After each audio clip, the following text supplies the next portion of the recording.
All right, example 4 in 9.1 is everybody's favorite question, I'm sure, which is a word problem. And it throws a lot of information all at once. But we are talking about the physical amount of glass we're going to use per square meter and the physical amount of aluminum. And the reason I say that kind of physical amount is that lets us know how the variable can be restricted. So right off the bat, we're going to identify our variables, and we're going to use x and y.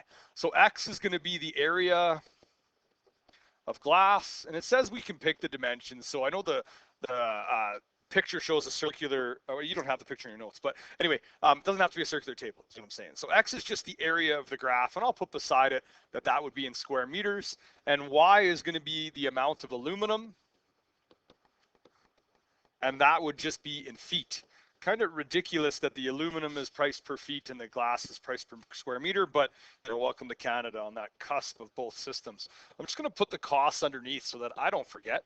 And then what's really important about this question, I think a lot of students overlook it, is they just jump right to the idea, and most students can get this, that if we look at the cost of the table, it's going to be 60 times the area of the glass, because it's $60 per square meter, plus 1.75 times the amount of aluminum in feet, and that has to be less than or equal to $50. Right? We have $50 to spend, so unfortunately, we're not going to be able to use a square meter of glass, because that's going to cost us 60 bucks. But what's also important to kind of go with this equation is that x and y are physical quantities. I cannot have negative area and I cannot have negative length of aluminum. And that's a really important consideration. That's like when we solve a problem where x represents time, you can't have negative time. And that does make word problems trickier because you have to read into them a little bit and you have to use those critical thinking skills to identify, okay, just what could be the answers. Now, what this is really useful for is it means that the only part of the graph I'm worried about is the section that's in quadrant 1. Because in quadrants, 2 and 3, maybe hopefully you've seen this, but this is quadrant 1, then we have 2, 3, and then finally 4. We typically use Roman numerals for them. In quadrants 2 and 3, x is negative. In quadrant 4, y is negative. So quadrant 1 is the only region that's reasonable to look at. So the way that we're going to solve this is I'm going to graph 60x plus 1.75y is equal to 50 with a solid line, but I'm only going to draw it in quadrant 1, only. So when we do kind of picture what this looks like, our graph is just going to look like that, where we have x on the x-axis and y on the y-axis. Now, in order to do this, as ugly as it looks, we are still going to find x-intercepts and y-intercepts, right? Doing a little connect the dots is a really, really useful thing. So when we find our x-intercept, we are solving when 60x is equal to 50, which means that x is equal to 50 over 60. That's x is equal to 5/6. And I'll just put that that's approximately 0.833. That repeats though. And I'm going to put that down here. I'll try to make the scale reasonable. We'll put 1 over here. So 0.83 is somewhere in that region. So that's 0.83. I'll put that bar on there, comma 0. The y-intercept is a little bit easier. I'm sure the number is just as ugly. For the y-intercept, x is 0. So it's when 1.75 times y is equal to 50. And that means, I ran out of room here, but I'm going to try to sneak it in the bottom. Y is equal to 50 divided by 1.75. And when I put that into my calculator, I get 50 divided by 1.75 is 28. And I'll just do to the nearest tenth, I think. So 28.6. So all the way up here, and definitely not the same scale on either side, and that's okay. That's at 0, 28.6. And then the solid line would connect those two dots. Now, some of these dimensions are ridiculous.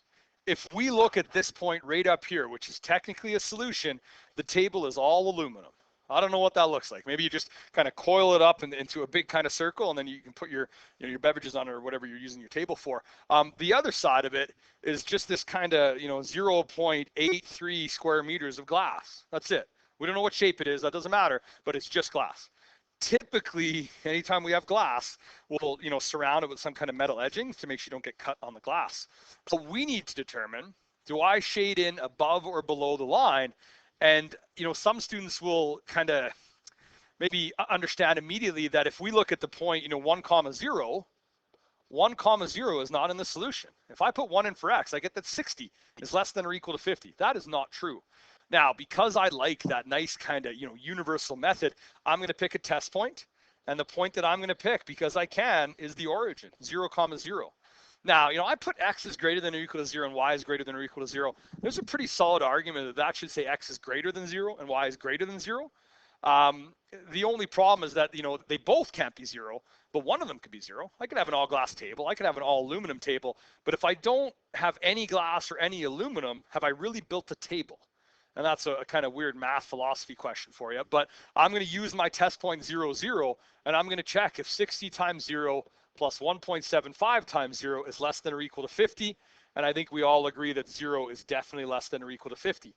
So any point in this red shaded region, we could afford if we were building this table. And again, this is, part of the conversation. Maybe somebody asked for a circular table. That would involve more work here because we'd have to make sure that the amount of aluminum we buy could completely go around the glass that we bought. That is not the intent behind this question.